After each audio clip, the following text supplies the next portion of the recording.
Then I feel like God teaches each and every one of us gifts and talents, and we're supposed to share them. I say this, I think you've heard me say this at Wine, Women, and Wealth. I say it all the time. It's like, if you have a gift and a talent and you're not sharing it, that's rude. It's disrespectful. Yeah. Because the woman or man sitting next to you may need exactly what you have. And because you're so self-absorbed into yourself, you're not sharing that. And that's a problem. When do you know you're ready? How do you show up, even if it's imperfect? Because a lot of times we actually receive the thing we need when we're not ready. Pretty much all the time. Pretty much every single time. So here's the thing. It's about being open and willing. It's about moving anyway. It is about spending time with yourself to say, this is what I want to receive. And here's what we want. Most of us want it to be all perfect first, and then we get it. The reality of it is you have to go get it first, and then it becomes perfect. I say this often. I just posted this the other day. We all need 4 people in our lives. We need a mentor, we need a sponsor, we need advocates, and we need allies. Welcome to Comfortable Conversations. I'm your host, Jas Kirk, where we discover that discomfort is the way home. When I say discomfort is the way home, I genuinely mean that. It is a journey embarking on going within, healing, knowing that unfolding is an everlasting activity for yourself, but also knowing everything is possible and doable. Every guest that I have, I'm so ecstatic and honored to have, because not only are they individuals who grew through discomfort, they're willing to share their discomfort, their stories to other individuals to help them in their time of need. And sometimes with discomfort, we don't want to expose it. We don't want to share it. We want no one to know it even exists. But the reality is, just like with shame, you got to shed light on it for it to dissolve. And so today's episode, I'm so honored to welcome a mentor of mine.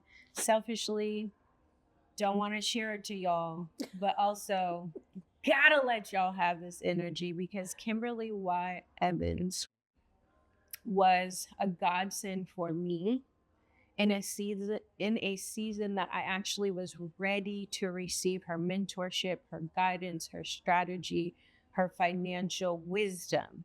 And I think that so often we assume we need money first. We assume we need help. We assume all of these things. But in reality, you have to honestly say, am I ready? Am I ready to do the work? Am I ready to be the version of myself that I say I am?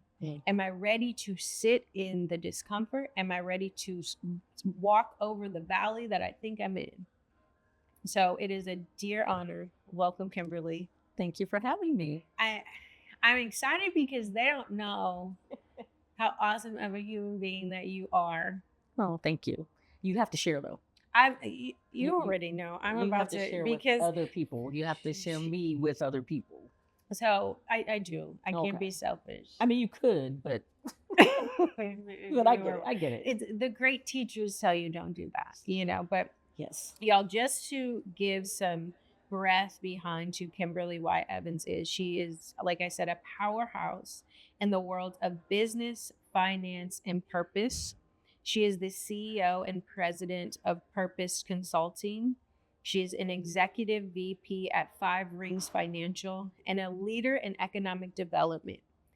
Beyond the titles, Kimberly is a strategist, speaker, and also a podcast host. That is correct. Who helps people reimagine wealth, retirement, and the legacy they're building. Kimberly also spent many, many years, quote me on the amount of years, in the corporate. 25 years. Yes. Legal world, financial world. I started when I was 2, though. No. No, we're not buying that? Okay.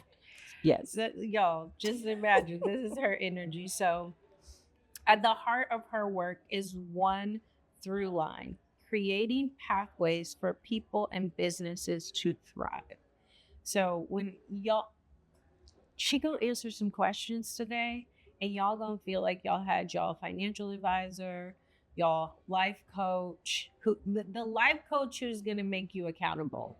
Mm-hmm. You're not getting the life coach who's gonna be like, oh, I understand. You're getting the life coach that's like, let's put some action behind that. Let's put some power in our step. So what's so funny and interesting, the first time I sat with Kimberly, I said, "Hey, will you have lunch with me?" And I knew everything she's involved in.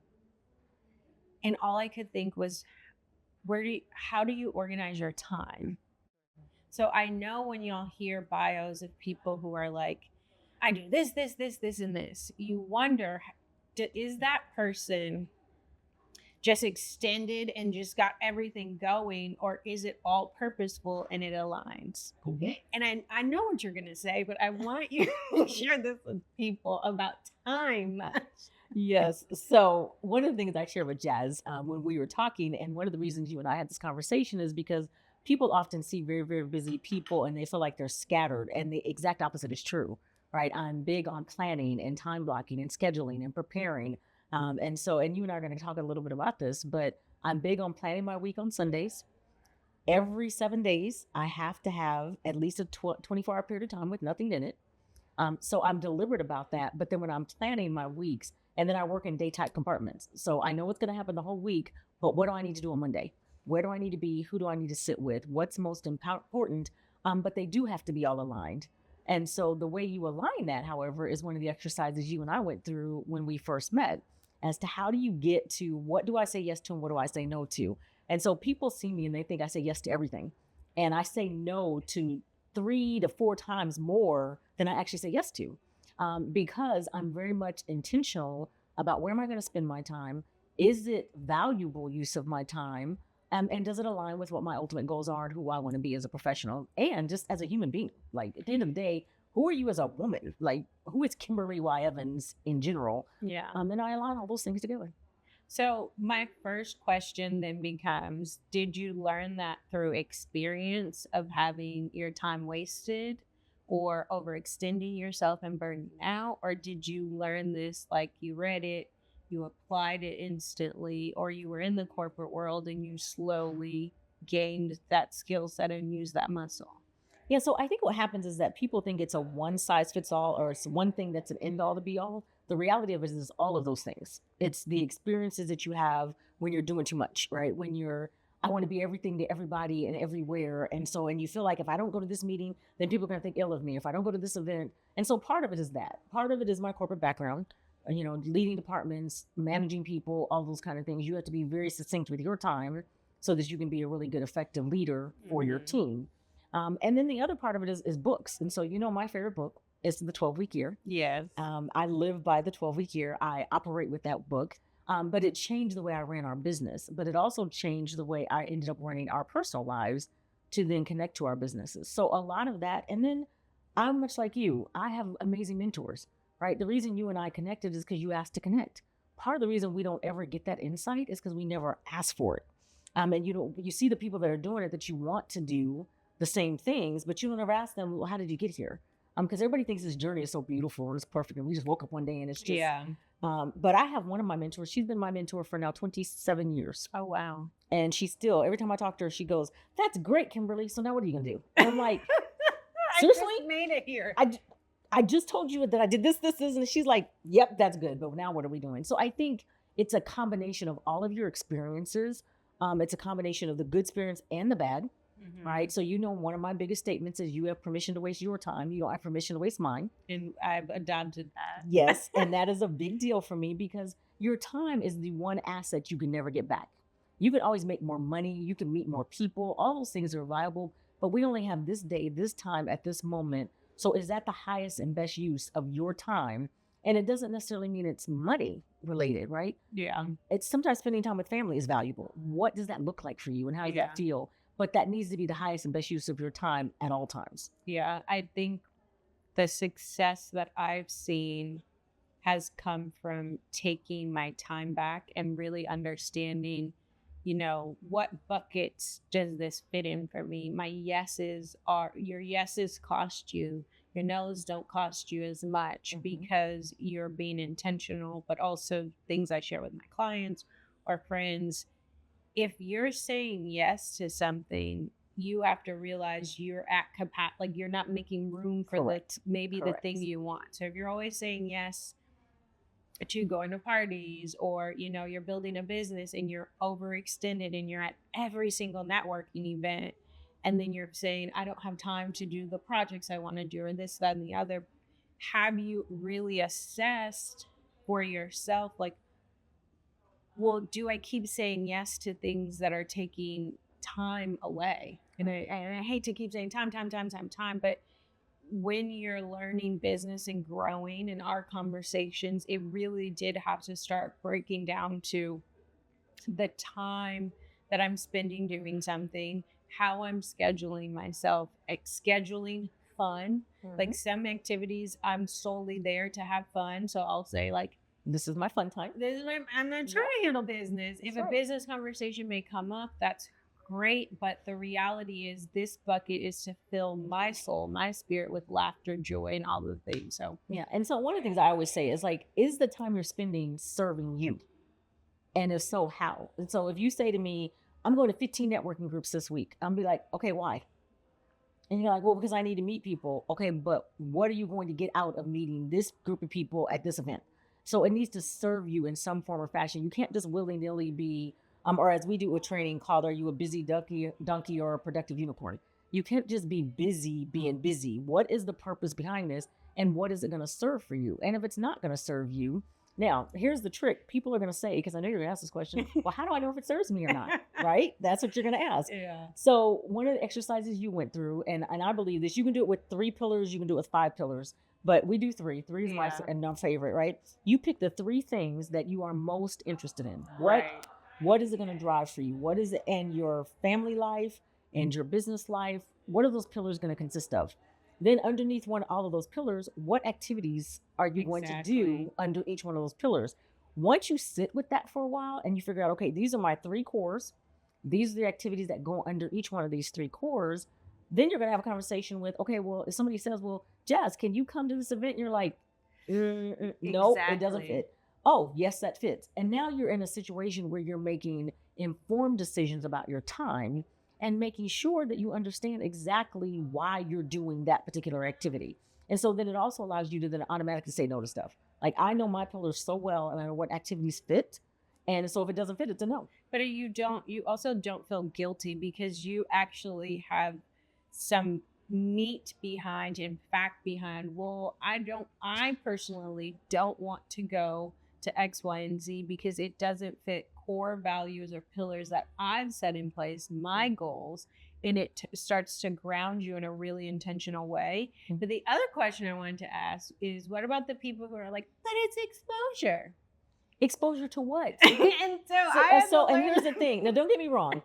Branding who you are and that reputational risk and that reputational branding that you're doing so that you get exposed is great, but exposed to what and to what purpose? So yes, everybody knowing your name is great, but everybody knowing your name, especially on your business side of your life, everybody knowing your name and you're broke is serving you how? Exactly. So you have to be very intentional and very specific. And that's why the pillar exercises is time consuming. You've done it, it takes time. And then you start erasing and rewriting and it's like, well, no, I do. What do I? And then you also find out that the pillar that you thought was going to be the strongest may not. Exactly. The one that's going to serve you the most. But because you've gone through that, I call it the mirror work, that self identification about who is it you want to be? What do you want to do? What are you trying to accomplish? And how does that serve you? But you also learn the language, you learn business and personal. It becomes personal development and business development.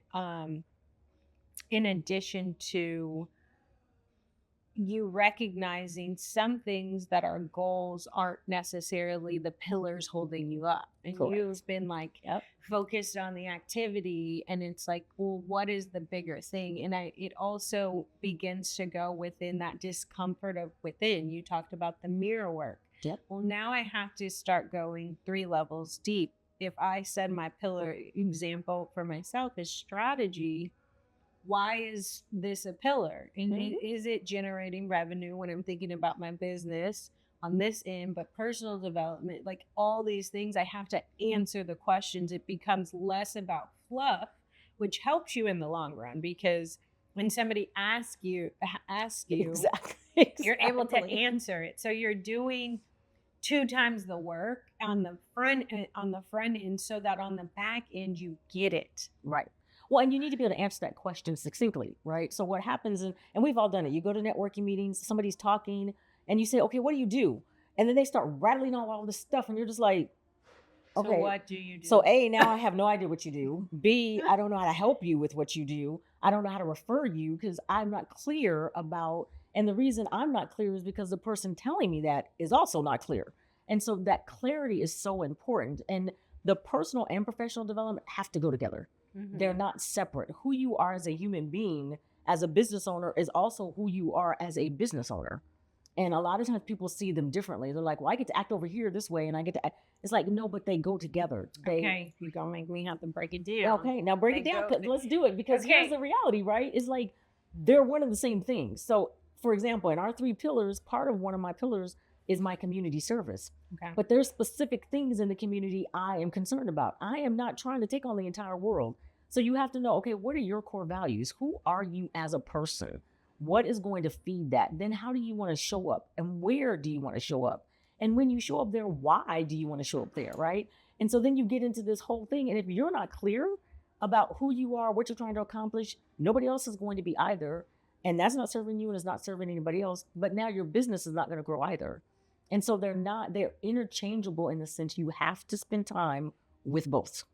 So I asked this question for individuals who are either stuck, okay, or they're being hard on themselves, because if business and personal go hand in hand, how does someone not hold so much weight on if the business is maybe in a season that it's still growing and you're new, or if you're not necessarily bringing in the revenue that you want to bring in, how are you able to not be hard on yourself or unkind to yourself and recognize that's growth within business and developing versus a personal attack on self? Well, so it's a couple of things. The first one of which is that most of us are comparing our business to other business owners, and we see everybody. So comparison is a thief of all joy, first and foremost. But the other thing is that you're comparing yourself to a business owner that you think and it looks like, and like the highlight reels you see on their social media, for example. But the business you may be comparing yourself to has been in business for 10 years. You've been in business for 10 months, right? Not fair. So that part of it is the challenge. The other part of it is really thinking through, why am I stuck? Am I chasing where I want my revenue to come from as opposed to where my revenue really should be? Because we're stubborn, right? We make up our minds, this is who I'm going to be, and this is what I'm going to do, and that's just going to work. And then you might find God's going, that's not who you are, and that's not what you're going to do, and that's not where the money's coming from. And so you have to really be willing to allow yourself to get unstuck. And you and I have talked about this. This is one of my favorite conversations. They're valley moments. Oh, but baby. The valley moments. And so, and I'll explain it just for those listeners, because you've heard this story before, but each and every one of us have valley moments. Valley moments is where you are growing. It is where God is grooming you. It is where you are transitioning from where you used to be to where you're going to go. And so all of us have valley moments. And I envision this. Think about a mountain. There's valleys around this mountain. And so you're in this valley, and what you're trying to do is go up that mountain, but you don't want to do the work to get out of that valley. So you're stuck in that valley. So that means you have to sit and say, okay, what's got me stuck? Is it, well, I thought my business was going to be this and now it's not? Or is it, well, I really want to be this person, but that's not who God gave you. That's not your gifts and talents. And so you sit in this valley, and finally you learn what you need to learn in that valley. You go up this mountain and you're like, I've arrived. And at the next level, there's another valley. It's a new valley, baby. And so now that valley, and now you're like, but I just got out of that other valley. Why me? And woe is me? And all these kind of things. But the reality of it is that if you just sit in the valley, okay, what do I need to learn? What am I missing? What am I needing to focus on when it comes to my business and or my personal life to get me out of this valley? The beautiful thing is you will get out of that valley too. Go up the mountain. You're going to think you've arrived, and you have from that last valley, but there's another valley. You're graduating to new levels of discomfort. So when I look at discomfort, those are the moments of the valley, but they are genuinely worth their weight in gold because they're so powerful for you. And even when Kimberly first shared this valley, we were at a networking event and I was in my valley in my discomfort, and she shares it, and she shares, you have to tell people when you're in your valley. And like I said at the beginning, y'all, when you are in your valley in discomfort, the last thing you want to do is share it. You don't even want somebody to see it on you. And she says this out loud to a room full of professional business women, and I just started crying. And tough me is like, why are we crying?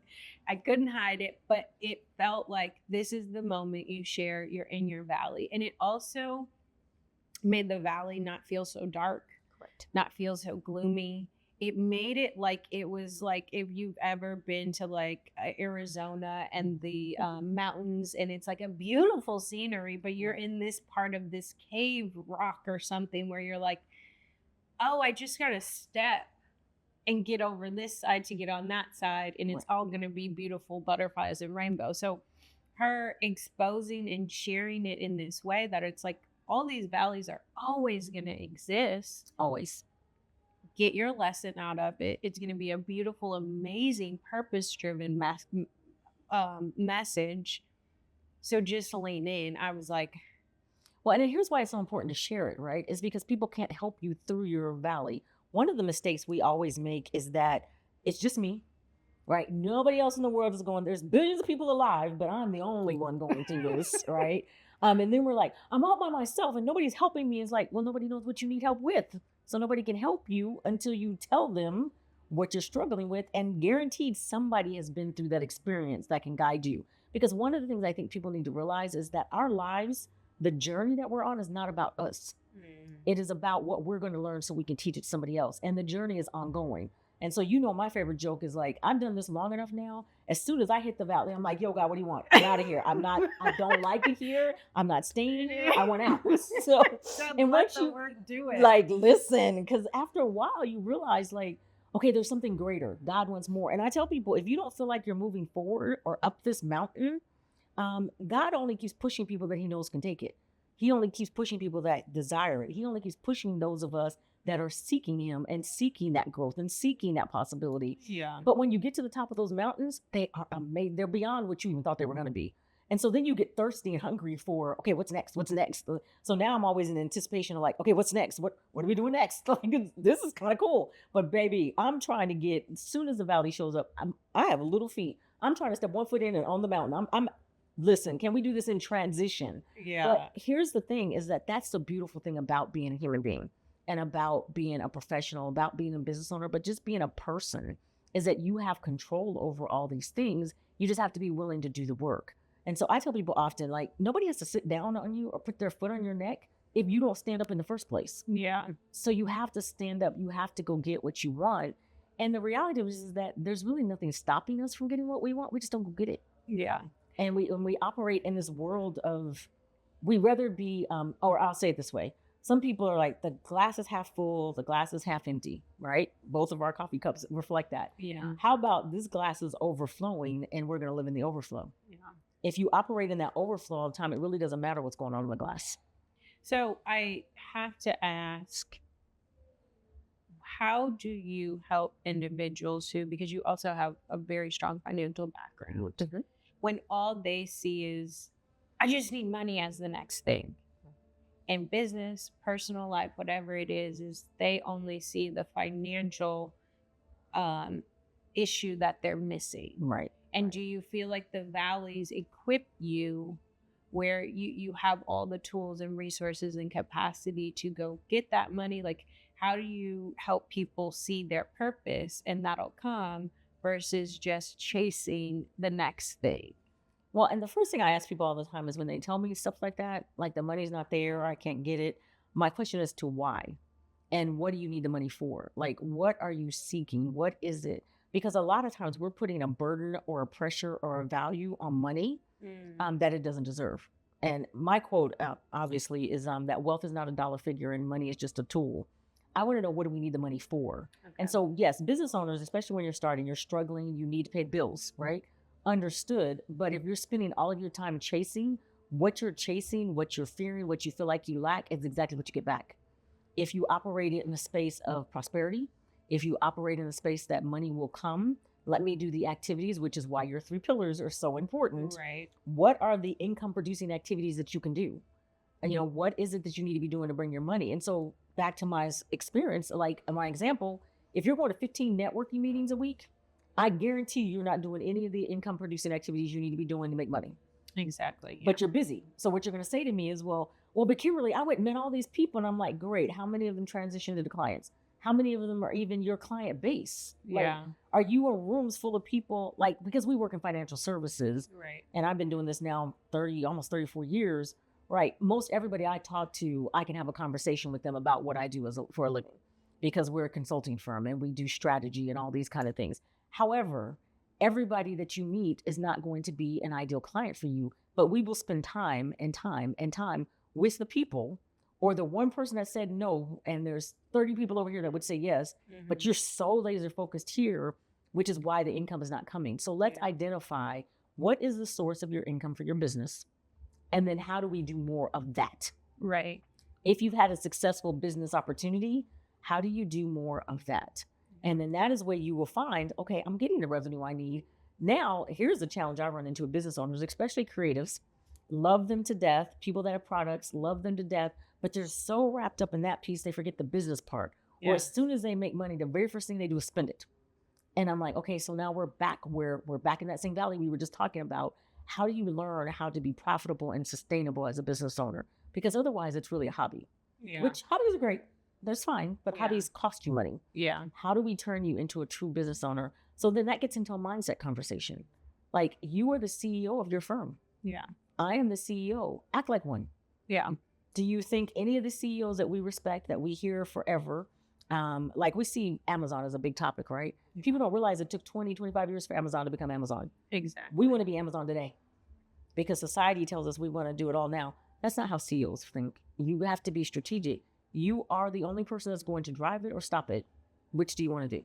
Yeah, it's being more strategic, like you said, than reactive. And if you're always in this state of reaction, it really doesn't, it's really hard to then shift to strategic, because that takes time, and then it takes answering all those questions you've been saying, and you think it takes a lot of time to answer those questions, but it really takes you sitting down, assessing, and just simply answering that. So much of what I do, I'm like, how can I answer that in one word? What is the real root and what's the true why out of this? My next question for you is, based on all of this, what made you focus on purpose-driven consulting? Like, your business is called Purpose Consulting. It is. What makes you leave 25 years of the corporate world and start to apply these principles and practices and serve the communities that you do serve? And so the story around how Purpose Consulting came about is interesting, because I'm an attorney with an MBA. And so my original thought was I was going to argue drugs legislation and constitutional law in DC. I live in Texas, so obviously geography wasn't my strong suit. But what I really wanted to do was use my skill sets to really just work as an attorney and work in that field. But what ended up happening is I was spending time talking, and I did my spiritual gifts assessment. And my spiritual gifts assessment was teaching and discernment.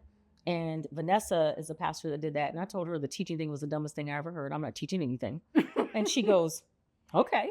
But in our church, we had a legal team ministry, and we were presenting estate planning and economic development, legacy planning, all these things. And after I finished my session, she said, so you're not going to teach, huh? And I was like, well, she's like, don't tell God what you're meant to do. He knows exactly what you're supposed to do. Yeah. So I was like, okay, fine, whatever.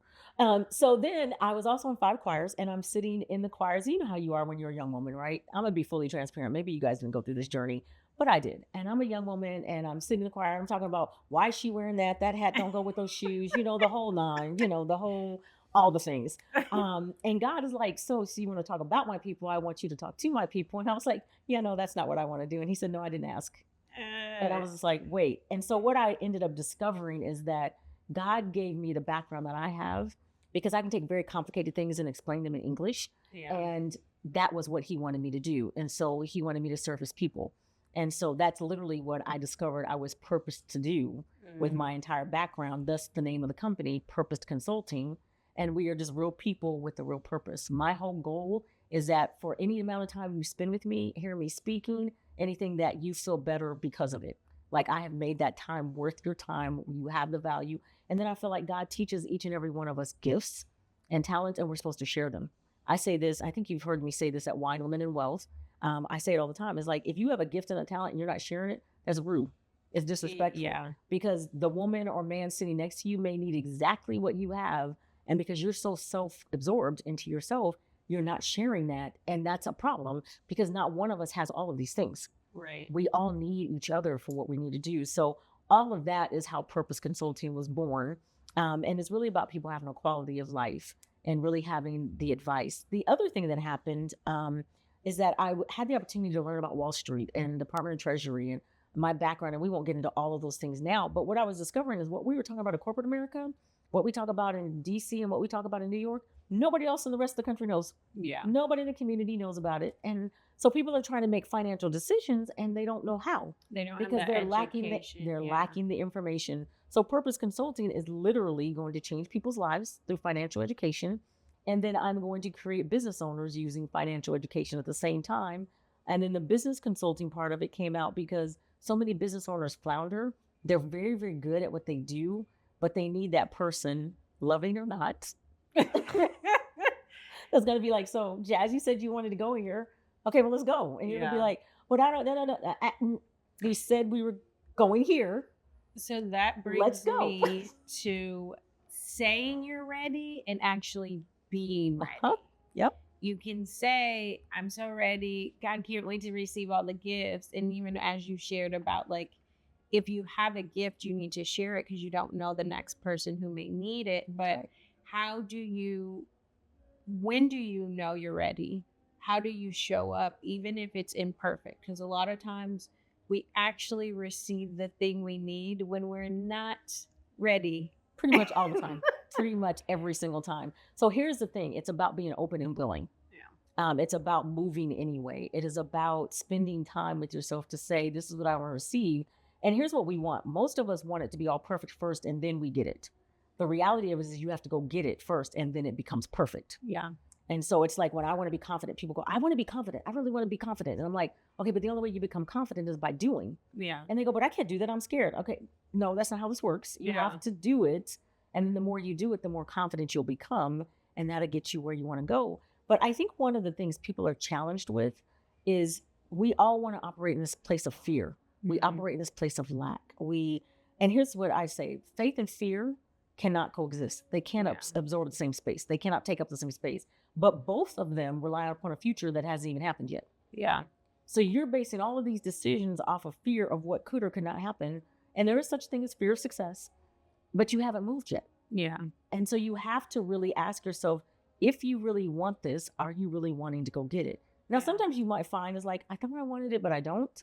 Because in this test, you realize like, no, I don't. Right. Or you might find, okay, but am I willing to go get the stuff that I want? Because you can have, I say this often, I just posted this the other day. We all need 4 people in our lives.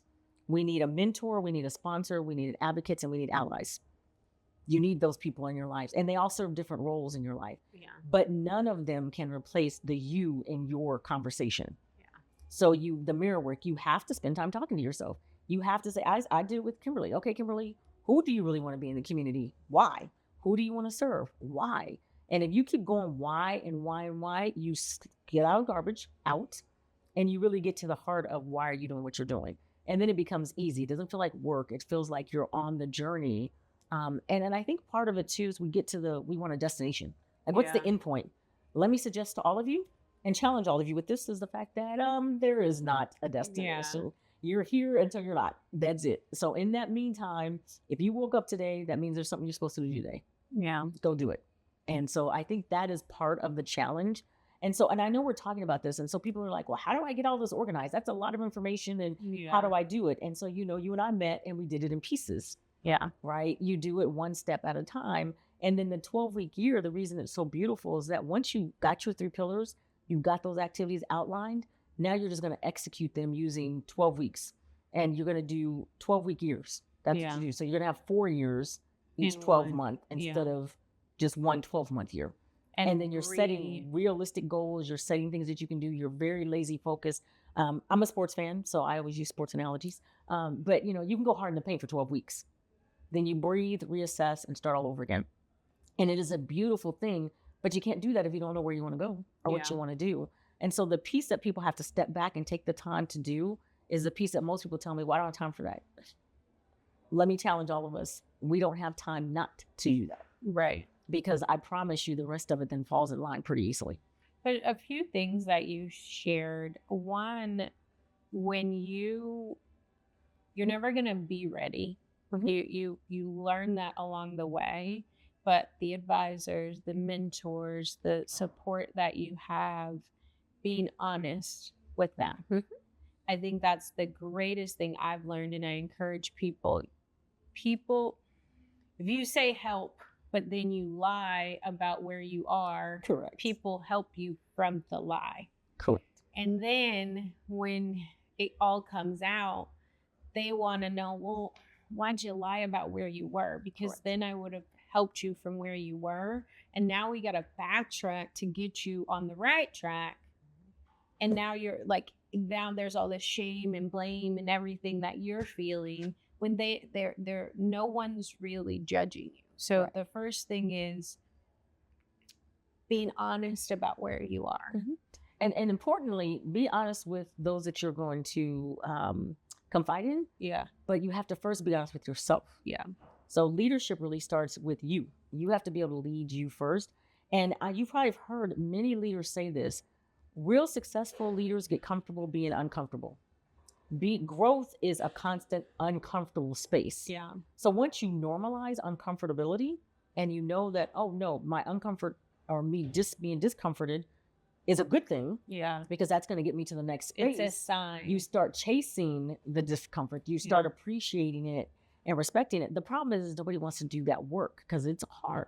Because we're human beings. We want everything, just rainbows and unicorns. We really do. We want to wake up, everything's done, everything's perfect, every life is great. And it's like, nobody's ever gotten anywhere doing that. So if you want something different in your life, you're going to have to do something different. If you want to stay exactly where you are, continue to do what you're doing. And people go, well, I don't want to change. And I'm okay with that. Don't. Love that for you, babe. Yeah, love it for you. I mean, cheers for you. But don't come to me a year from now complaining because everybody else has moved and you're still here because you didn't want to do the different. You didn't want to do the discomfort. You didn't want to challenge yourself. You wanted to continue because we lie about a lot of things in life. Let's be real. And we lie to a lot of people all the time. Yeah. That's one of the things we do. We lie to ourselves more than anything. Well, I really don't need to work out. I really don't need to watch what I eat. Oh, that's for everybody else. Even simple little things like, oh, this cheeseburger won't hurt me. No, you're still a human being. It will hurt you just like it hurts everybody else. Just say you want to eat the cheeseburger. Yeah. So I think it's those kind of things that people have to realize. But what I really want to encourage everybody to do is that it's worth it. It is so, like, I love my life. I've built my life to be who Kimberly is. And then when there's pieces in it I don't like, I'm like, yeah, I don't like that part of you, ma'am. Go take that attitude over here. Yeah. But I'm comfortable doing the work to replace that with something. Yeah. But when you take that time and put in that work, you end up living a quality of life and you have that joy and that peace and that happiness that you seek.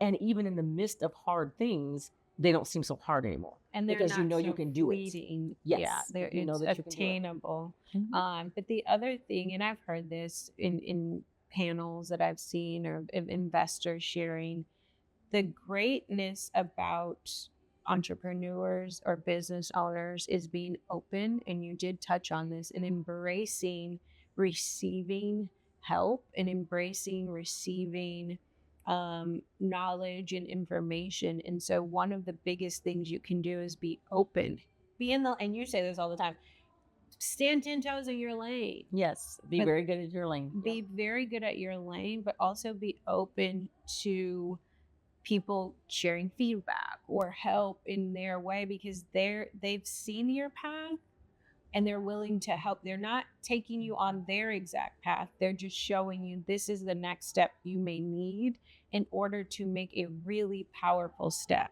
Because a lot of times when we say we're ready or we think we're ready, but we realize we're not, the hesitation is in the step is our power within the step. We think we're going to tiptoe into the season when really the next step in front of you will be so powerful, So, so powerful. And I speak from this space of living the experience. Yeah.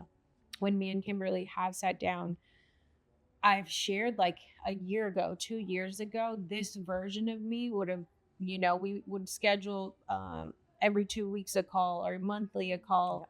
And I actually would not have the homework done.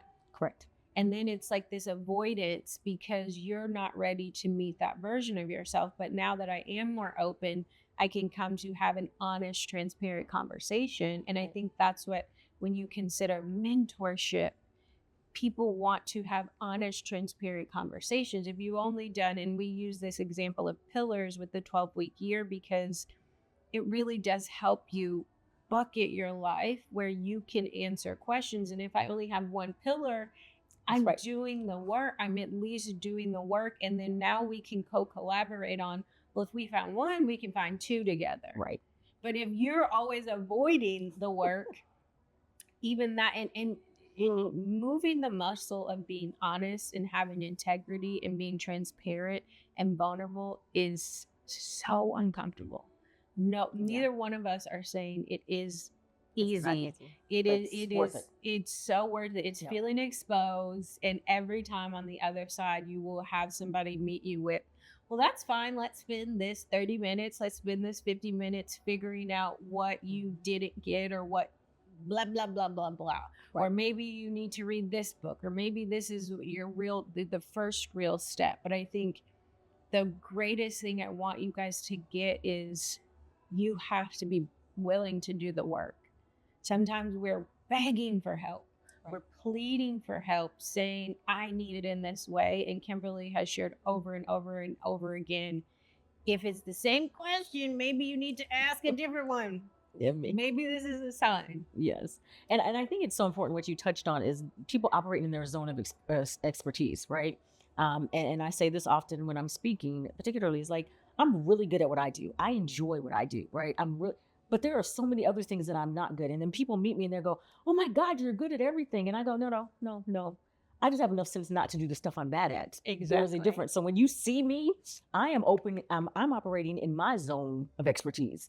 So you don't see anything else. And when I need help, I go get help from other people. We live in a society where everybody thinks I need to do it all alone. And the reality of it is nobody has ever done it all alone. And if God wanted us to do it alone, why did he put all these people here? Yeah. If he wanted us to all be alike, why are we all so different? There's some logic behind all of this. And when you can understand, this is my piece, I'm a piece of this puzzle. This is what I'm supposed to bring, and I'm going to bring it to the best of my ability. But then it also gets back into you're making decisions for your life. Why? Yeah. Is it based on what somebody else told you you're supposed to have? Like my grandmother used to pour into me all the time. And she, when I was younger, back to me as a younger woman, see, because being transparent also helps like younger women. The reason we can tell you what we know is because we're not old. We just been here a minute, right? That's all. We're just not old, but we've been here for a minute. But she used to say, Kimberly, God made you pretty and smart. My grandmother used to call me Kimmy.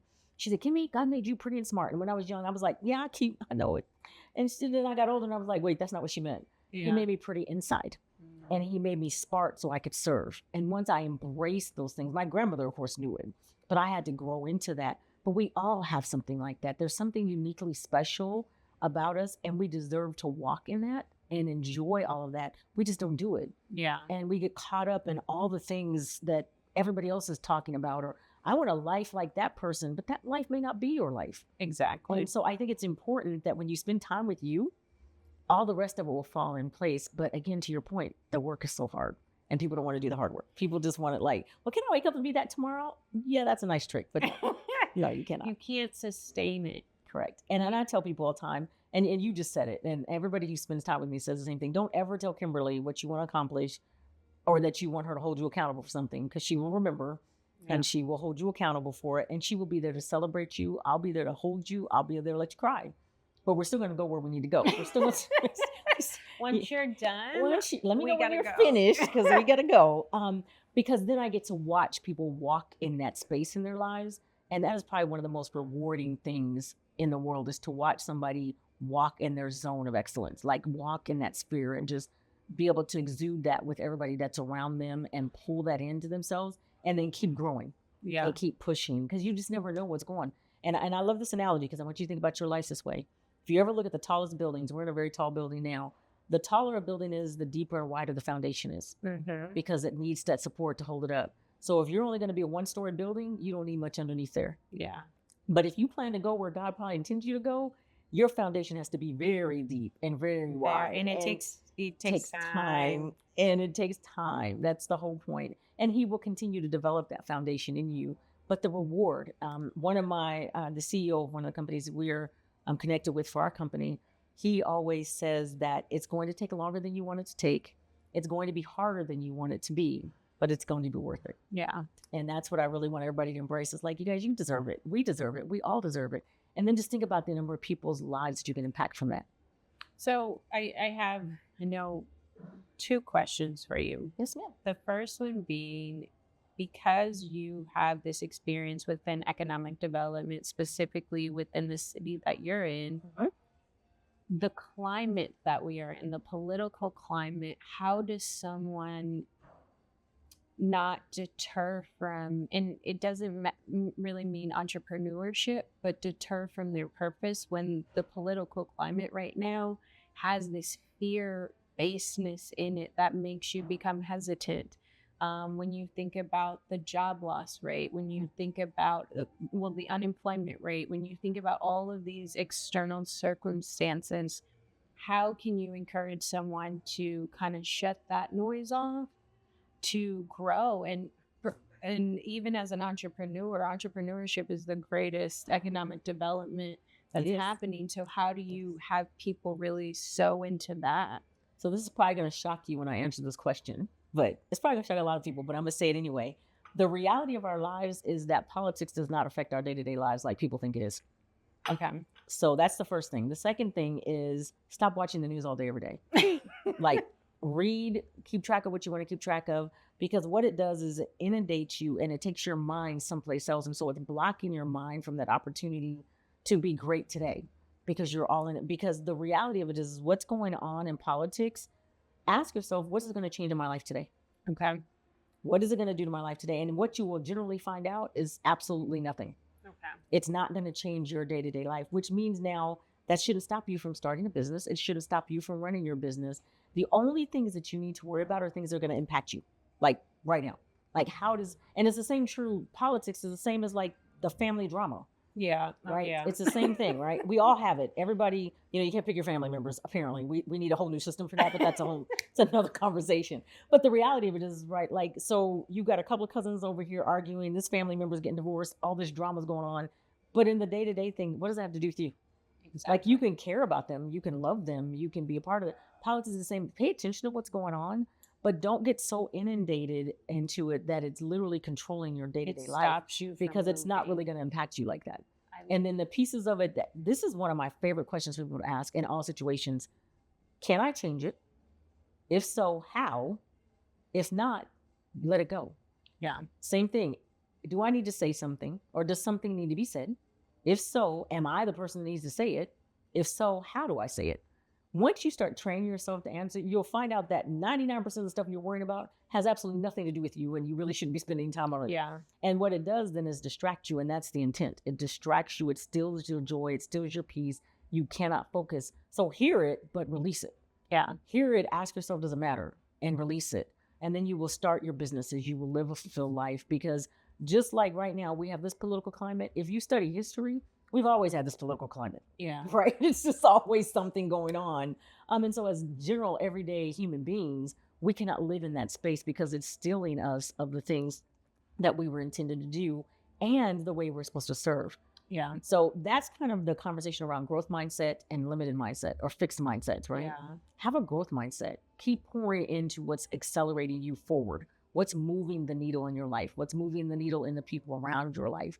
And then because of that, you'll actually get where you want to go. So I just don't want people to operate in the space of fear ever at all. Yeah. Do not let a single thing stop you from what you want. I love that you shared that, because I think I meet so many people who are halting or being hesitant because of the political climate right now. And it's not the right time, or I just lost a job, or I just, all of these things. When if you focus on the business, or if you're saying, oh, I have to make sure I have a safety net, if you learn how to build your own safety net, right, your reliance stops becoming on all these other things, because ultimately people will experience job loss. People will experience some type of health hardship. We're not exempt from these things. But we also can't predict them. Yeah. We can't plan for them. We have no control over it. Like, nobody wakes up, and I say this all the time when I'm working with my clients, because we're always talking about how do you save your money? How do you protect your money? How do you leave a legacy? How do you make sure everything is in alignment, that you have full control? What can you control? And people go, well, I'm not planning to get sick. And I'm like, well, who does? Yeah. Nobody gets up in the morning and goes, today I'm going to go to my doctor's office and he's going to say I have cancer. So we don't know any of that stuff. So we also can't operate on the fear that that may or may not ever happen. Yeah. And we spend a lot of time in our lives doing that. And so it's not that you shouldn't pay attention to it, but if you're looking for a job, for example, the political climate, yeah, you're probably paying attention to understand what the job market's doing, how's that. But at the end of the day to day, how are you going to get a job? Yeah. Right. So you can't spend all day keeping track of what's going on in Austin, what's going on in DC. You need to go find a job. So what can you do in that space? Because as much as we hear about them, I mean, let's be real. The governor's not going to call you and say, Jas, honey, what do you need help with today? Yeah. He's just not going to do that. President Trump is not going to call and say, hey, you guys, what can I help you with today? He's got a whole country to worry about. Right. Governor Abbott is running the whole state. So what piece can you control and work in that? But whatever you don't let it control your movement and your actions and the way you feel. Don't give your energy. Protect your energy at all costs and make sure that you're operating in the things that you get to control. I love that. So, yeah. I could talk with you all day, but my last question is, what is maybe a uncomfortable conversation we haven't had here today that you want to bring to the forefront and start to make be more comfortable for people to have? Oh, I could probably think of a couple, but I think the number one thing I would say to people is that we have got to get past being lazy and procrastinating. One thing she's gonna do is hit you right in the head. She's not gonna play with you. And I say that with all the love in the world, but most of our challenge is we're just lazy and we procrastinate. We're always, I'll do it tomorrow. I'll do it tomorrow. I'll do it tomorrow. What if tomorrow doesn't come? But why not do it today? What are you waiting on? And we have all the reasons why, and I'm not against people binge watching anything. I'm a huge sports fan. I'm big on downtime. It's a healthy part of your life. Getting plenty of rest is necessary. But we've got to stop being so lazy. We procrastinate all day long. And we procrastinate with logic and reason, right? We just, but you don't understand, Kimberly, but this happened and that happened. And, okay, but that happened to the entire country. Like, there's all of us here in the United States. That happened to everybody. So how's that stopping you and why? And we're just lazy. We will find all kind of excuses not to do. We'll procrastinate forever. And then we're going to complain about the procrastination that we did. Nobody stopped us. Because that's my favorite thing when people say, well, I can't do something. Well, who's stopping you? You're stopping you. You're stopping your you, own which is, again, back to what I said earlier, right? People don't have to put their foot on your neck if you're not standing up in the first place. Right. Now, if you're standing up, you're going after what you want, and somebody literally is trying to stop you, that's a different conversation. But generally, matter of fact, in the 10 years I've been running our company full time, I haven't seen one person stop anybody. Yeah. People want to help you. People want to progress you. But the one thing to that I want to add and leave people with is, one, please go check out the 12-week year, add it to your favorites, your audiobook, podcast, listen to it. Who's the author? Brian P. Moran and Michael Lennington. Okay. The 12-week year, save it, read it. It's a reference book. You should read it and then use it and read it and use it. It should be like use a dictionary back in the day. You should have it at all times to keep you on track for what you're doing. And the other thing that I want to leave people with is every day, once you set your pillars or the goals that you want to reach, you should be doing something with that every single day to sharpen and strengthen yourself. So if it's 12 weeks, 12 months from now, you can honestly look at yourself and say, how come X, Y, and Z didn't happen? Well, I know that I only spent 3 weeks out of an entire 12-month year in investing in that aspect. I cannot expect expertise level if I've only given intermediate anything. Okay. It takes practice, it's moving the muscle, it's being consistent. Mastery is the same thing over and over and over and over again. It is not me just knowing how to teach Kimberly. It is me knowing how to teach every individual in the way that they receive information. That becomes your mastery. And you don't reach your 10,000 hours. I was going to say the 10,000 hours. Yeah. You reach it and you keep going. You keep adding 10,000 hours. You don't get to 10,000 and then say, made it, got my little medal. You continuously go. You continuously grow. So thank you all for joining us today. Thank you for having Kimberly, us. Thank you. Where can people find you, connect with you, follow you? So they can reach me on purposeconsulting.com or Purpose Consulting everything. And it's spelled with a D. So it's PURPOSED because it's literally an action. Purposed consulting across all platforms. And then Kimberly Y. Evans.